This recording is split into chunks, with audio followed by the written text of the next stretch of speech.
Hello viewers, নাটকের পর্দায় তার মায়াবী হাসি আর অনবদ্য অভিনয় জয় করে নিয়েছে কোটি দর্শকের মন। বিশেষ করে এটা আমাদেরই গল্প নাটকে তার অভিনয় যেন প্রতিটি বাঙালির ঘরের গল্প হয়ে উঠেছে। তিনি আর কেউ নন, বর্তমান সময়ের হার্টথ্রোব অভিনেতা ইরফান সাজ্জাদ। কিন্তু আপনি কি জানেন পর্দায় এই জনপ্রিয় অভিনেতার আসল পরিচয় কি? তিনি কি সত্যিই কোনো বড় তারকার ছেলে? কেন তাকে বলা হয় বাংলা নাটকের ভদ্র ছেলে? বিস্তারিত জানতে ভিডিওতে লাইক দিয়ে শেষ পর্যন্ত দেখতে থাকুন। অনেকে জানতে চান ইরফান সাজ্জাদ বাস্তবে কোনো তারকার ছেলে কিনা। সামাজিক যোগাযোগ মাধ্যমে অনেক সময় রিউমার শোনা যায় যে তিনি কোনো প্রখ্যাত অভিনেতার সন্তান, কিন্তু সত্যটা হলো ইরফান সাজ্জাদ কোনো স্টার কিড নন।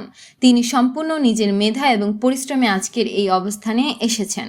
তার জন্ম বন্দর নগরী চট্টগ্রামে। মধ্যবিত্ত পরিবারে বড় হওয়া ইরফান পড়াশোনা করেছেন মার্কেটিং বিষয়ে। ছোটবেলা থেকে অভিনয়ের প্রতি তার আলাদা টান ছিল, তবে কোনো পারিবারিক প্রভাব ছাড়াই তিনি এই ইন্ডাস্ট্রিতে পা রাখেন। ইরফান সাজ্জাদের মিডিয়া যাত্রা শুরু হয় 2013 সালে fair and lovely super hero super heroine প্রতিযোগিতার মাধ্যমে। সেখানে তিনি চ্যাম্পিয়ন হয় গৌরব অর্জন করেন। এরপর আর পেছনে ফিরে তাকাতে হয়নি। 2013 সালে ইউটার্ন সিনেমার মাধ্যমে বড় পর্দায় অভিষেক ঘটে তার। তবে তিনি সবথেকে বেশি জনপ্রিয়তা পান ছোট পর্দার নাটকে। তার অভিনয় বিশেষত্ব হলো সাবলীলতা। এটা আমাদের গল্প নাটকে তার চরিত্রটি দর্শক মহলে তাকে এক অন্যান্য উচ্চতায় নিয়ে গেছে।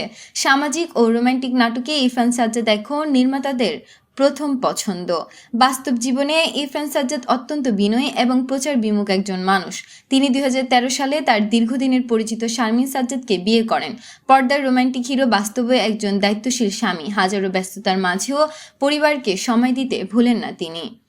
কোনো ধরনের স্ক্যান্ডাল বা বিতর্ক ছাড়াই তিনি দীর্ঘ এক দশকের বেশি সময় ধরে মিডিয়াতে নিজের সুনাম ধরে রেখেছেন, যা বর্তমান সময়ে সত্যিই বিরল।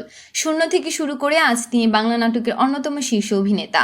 ইরফান সাজ্জাদের অভিনয় আপনার কেমন লাগে? এটা আমাদেরই গল্প নাটকে তার পারফরমেন্স কি আপনাকে মুগ্ধ করেছে? লিখে জানিয়ে দিন কমেন্ট করে। পরবর্তী ভিডিও সবার আগে পেতে সাবস্ক্রাইব করুন আমাদের চ্যানেলটি। ধন্যবাদ।